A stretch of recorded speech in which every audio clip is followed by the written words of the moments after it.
yes omulabe waffe owa MRU TV tubaniriza nate mu kanumero akaddako n'abagambye nti no program bagita MRU World Scope mbeera ne munange Yosefu nanga nkopita nga gezaako okubagayizamu ku nsonga ezijja zibeera mu ggwanga lino Uganda saako n'ensi yonna tugenda kuba tweyongerayo ne story yaffe endala oba eggwiri lyaffe eddala nga tulengera nti tanka nyingi tugenda kuba twogera ku ggwanga lya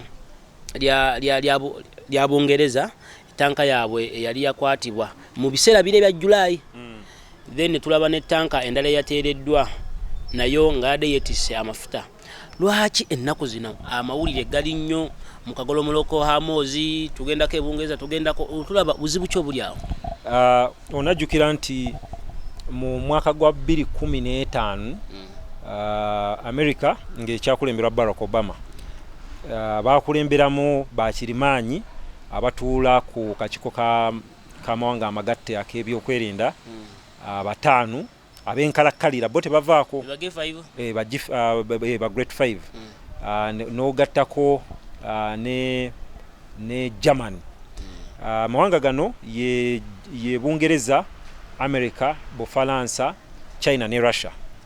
Italy ate Italy taliiko. Italy naye ate era onajjukira kale nja kujjukiza kyobula nno P5 tekuli na Germany. Kati jjukira nno ekibiina ky'amawanga amagatte kijjawo mu mwaka gwa 1945 oluvannyuma lwa Ssematalo owookubiri. Ssematalo owookubiri abaali bawanguddwa kwaliko Germany ne Italy, Hitler ne Mussolini. Kati baali tebasobola kuleetebwa bo baali bawanguddwa. Kyobano Germany bamuleeta buleesi ne bamuleetako nga kwa endagano bagita P5+1 ne Iran. Kati endagano eno abakirimaanyi bano baali batuuka ku ndagano n'eggwanga lya Iran lirekeraawo likendeeze ku maanyi ga nuclear ge lyali lifulumya ayinza obasobozesa okufuna ekyokulwanyisa ekya nuclear kuba batangira nnyo abantu amawanga mangi okubeera n'ekyokulwanyisa kya nuclear. Kati Iran singa efuna ekyokulwanyisa kya nuclear mu kitundu ekyo yandyagadde okuba Israel already erina ekyokulwanyisa kya nuclear. Israel yali ekubye amawanga g'abawalabu ago Jordani, Misiri, Lebanon ago yagakuba neterwananga na Iran ate Iran si muwalabu ne Iran y'omu ku basinga okutya mu kitundu ekyo. Kati Iran yandyagadde okufuna ekyokulwanyisa kya nuclear. Kati amawanga gano gali gateeka envumbo ku Iran agezaako aweesa amaanyi ga nuclear ajjemu n'ekyokulwanyisa. Kati ne bamugamba singa ova ku byokufuna ekyokulwanyisa kya nuclear envumbo tugijjawo n'otunda amafuta go nga b'oyagala ne tubeera nga osobola okutereka ssente mu zibbanka z'ensi ez'enjawulo. Kati Iran nakkiriza. Kati Donald Trump mu kampeyini ye yasuubiza nti bw'alijja endagano ajja gikola ki ajja gijja waba ne babita byakusaaga. Ye Donald Trump mu bulamu obubwe afa kujjawo byonna Obama byakola nga bw'olaba kuba ne lunaku lw'ejjo alina bwe yabadde ali ng'ali ku Obama care ogamba nga olaba agamba ebyo by'Obama ffe tugenda leeta yaffe nga yanjawulo nnyo nga yansufu naye n'okutuuka kati ekyamulemye okuleeta era abantu bakyayagala eri Obama care gye yajjawo oshegera. Kakati bwe batuuka ku nzikiriziganya ne Iran neddamu okubeera ng'ekola ebintu nga mwanga amalayo gabikola. Kati Trump bw'ajja endagaano agikola ki agijjawo. Kitegeeza obukwakkulizo bwe baali bateeka ku Iran bulina okukola ki okuddawo. Kati mu bukwakkulizo obwo mwalimu okubeera nti Iran tesobola kutunda mafuta. Kati waliwo akagolomolaako ke bayita Strait of Hormuz kayita wakati wa Iran n'eggwanga lya Oman. Iran bagiganye okutunda amafuta agaayo. Kyokka akagolomolaako aka Strait of Hormuz mwe muyita amafuta kimu kyakutaano amafuta gonna agatambuza ensi. Kati Iran n'agamba nti nze temusobola kuŋŋaana kutunda mafuta ate amawanga amalala gayisenga wano amafuta gaago nze nga ndaba bulabi ne balowooza asaaga.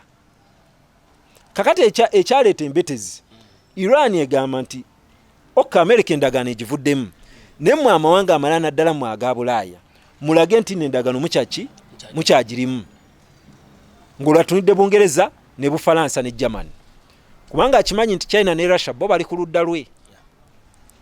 Kati Bungereza yesinga okubeera ne influence ku America yeyandibadde ekkakanya America. Mu kifo ky'okukkakanya America Bungereza egenda ekola ensobi kanjita ensobi ekwata emmeeri ya Iran eyali etambuza amafuta ng'egamba nti amafuta gano yali egatwala Syria.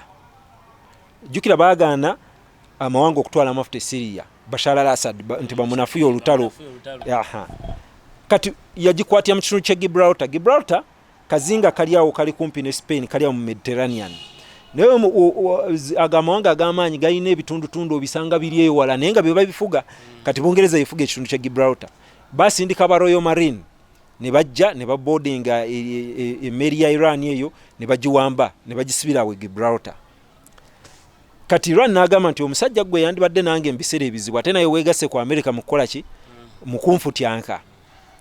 Kati ndoza Bungereza yalowooza nti Iran eri awo ejja bitwalanga ebyokuzanya. Kati Iran kye yakola emmeri ya Iran bali bagita Grace 1.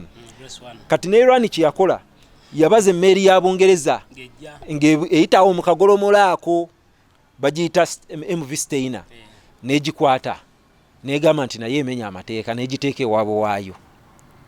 Oshegira buli omu n'abeera 1-1. Iran kati yonga Iran egamba Bungereza totawaana nze mpe yange naawe nkweki naawe nkuwe eyo. Ebyo nno byali tebibeerawo agamawanga Bungereza edda nga tomuleetako sagalika eryo naye yo Iran yekolagako nti nja gikwata emmeri era so bagikwata oba kibakutte offside olw'okuba nti Bungereza eri mu bino ebya nti ate kati yo meya avuddeko Boris azze oba ne sebo tutabadde era nga bwagambye abantu tutabadde tekikola Bungereza yokka yakuba ne drone ya America nejiwanula mu bbanga eno drone juzi yakuba drone ya America nejiwanula mu bbanga. Trump n'agamba agenda kwanukula ne kusawo esembe Trump ne yeekuba. Oshegira drone yalimu airspace ya Iran eyo Iran kye yagamba naye nga drone America kigo okubira drone n'asirika obusirisi. Oshegira actually yasooka drone nga tanakwata mmeri eno.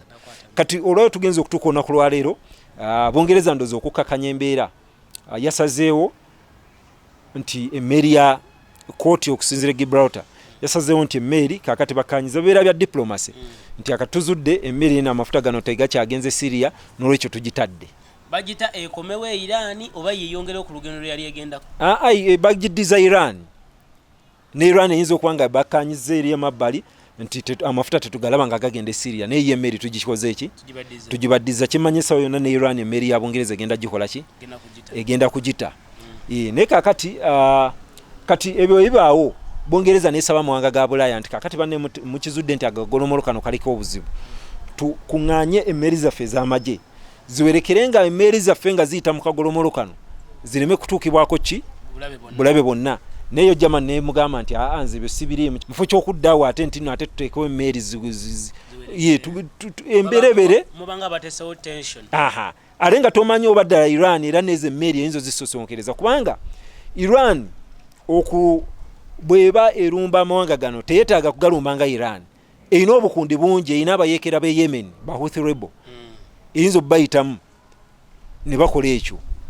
Oshegira bayinza okulumba ate nga jjukira bano bayeekera terina address wogenda basanga nti mbasanga wali naye nga buli omu akimanyi nti abo bakola ku lwa Iran.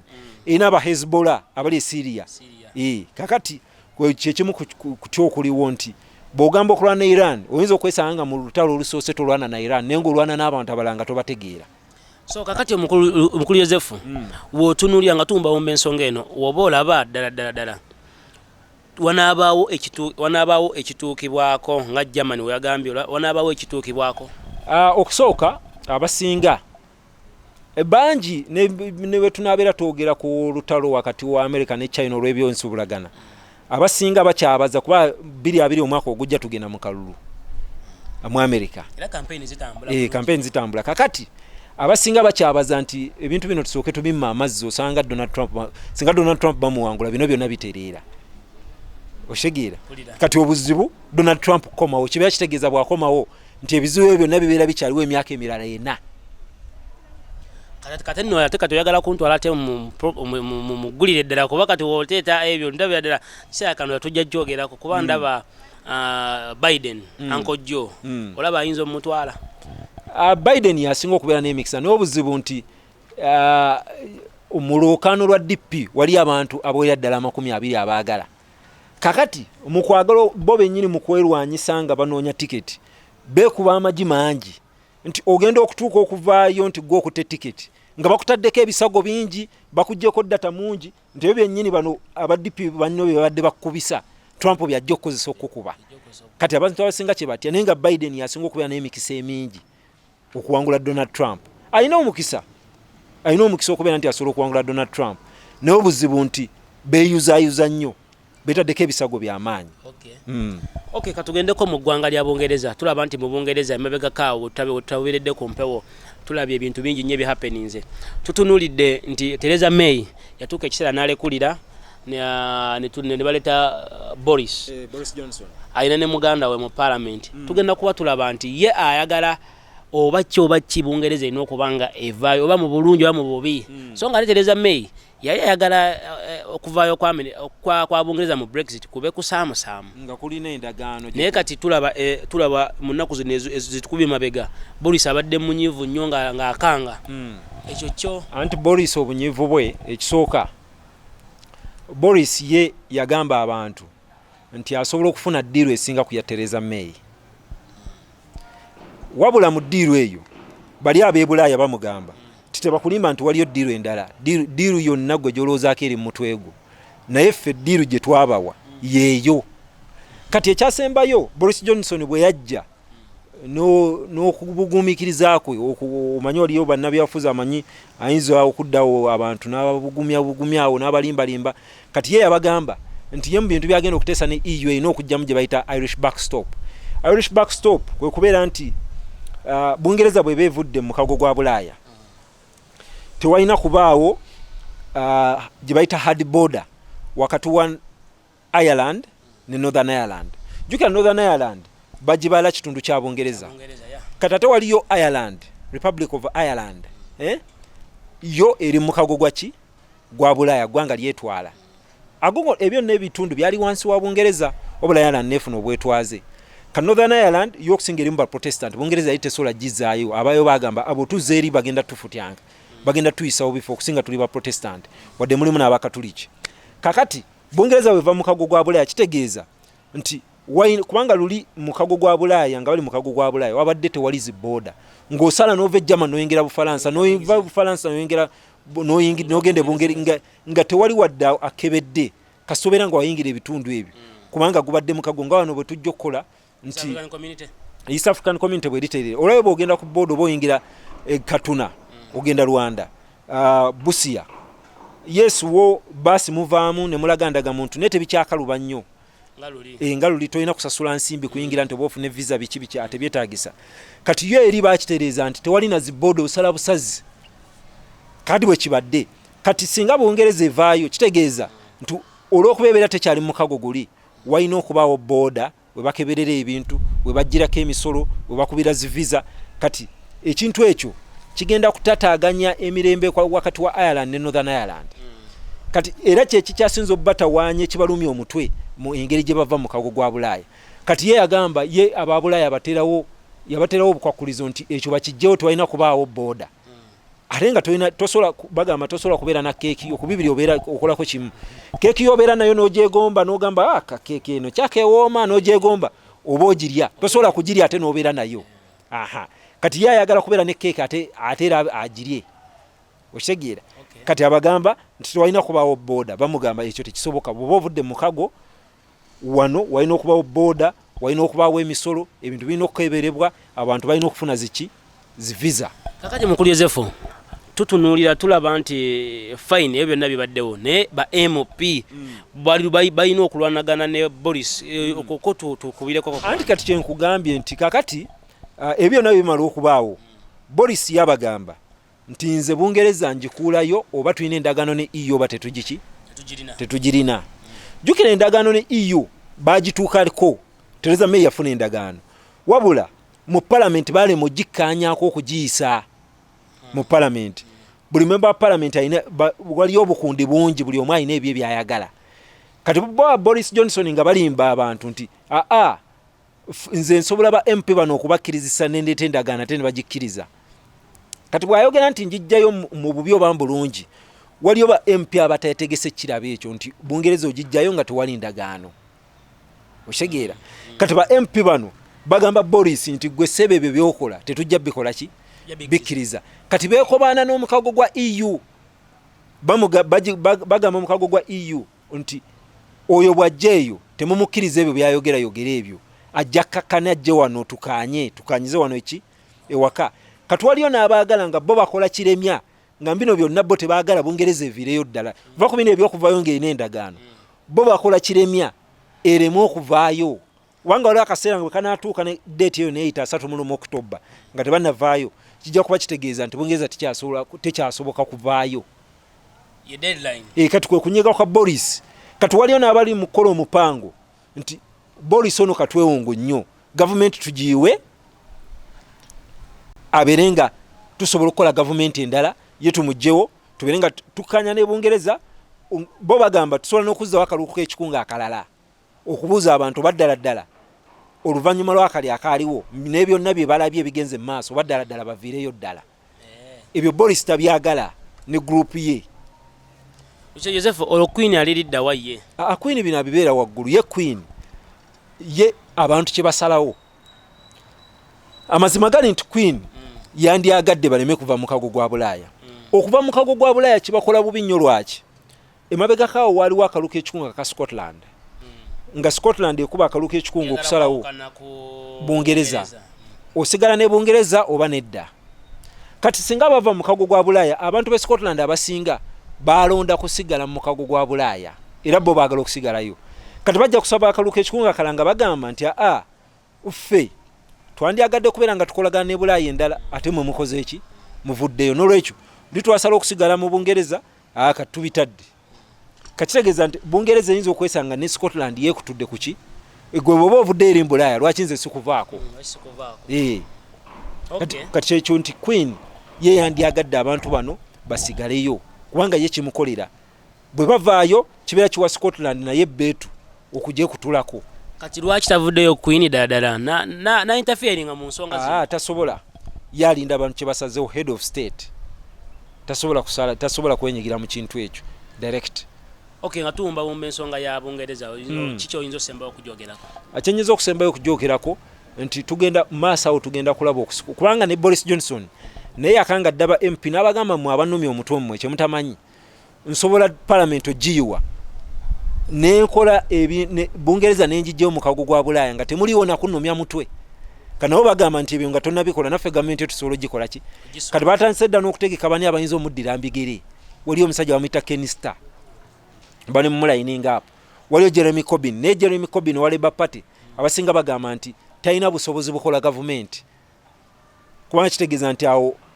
Conservative Party ebeera mbuyinza Labour Party nejja aba Conservative Party kye batayinza kukkiriza tebasobola kuva ku mugaati oshegira era bye bikuumidde awo nga beetooloola nti batya okuyiwa gavumenti yonna eyo wamu bagende mu kalulu akapya naye nga maaso ogenda kulaba omugwa kugenda kweyongera wakati wa Boris Johnson ne ba MP abamulwanyisa munda mu kibiina ekikye kati bo aba Labour Party bali wali bo baswami balinze bano ekintu bakiwe balabo banabo bakwata obuyinza Theresa May kati yali ddawa yadda yagenda mu kuwummula ki gyali ekisooka takyakulembera kibiina takyakulembera kibiina naye ebyobukulembeze byabo abasajja babikola mu ngeri ya kisajja kikulu nga bulaba Barack Obama lwawo okwogera ku nsonga za America tebandyagadde kulaba president oba omukulembeze yavaako nga atasuka omugwa naki kugamba omuwa omukisa n'atakwekwasa nti gwamulemesa n'omuleka n'akola ne bimulema bulemi ye nga bw'olabira ne David Cameron bino byonna tabiriimu balwawo ensonga zino okuzoogerako bw'oba ovuddeko azze omuleka n'omuwa omukisa n'akola n'ateekwasa nti n'ogw'omulemesa. Yes, omulabi waffe wa MRU TV nja kubanga akugamba anti ye program bagise MRU World Scope otukuletera ensonga nyingi nnyo era nga owulidde nti ebyo bibiri mu ggwanga lya Ibya twasai ggwanga lya Iran sako ne Bungereza ate ne tukongera Bungereza bikibe yiko ne Brexit tugenda kwa tumulamu katono nnyo ne tewerabira tugobere ku Facebook page yaffe sako Twitter yaffe ne YouTube yaffe ensonga zino nyingi nnyo zibaako kuliko ne programs endala nyingi nnyo wekumire ku mukutu tukomawo.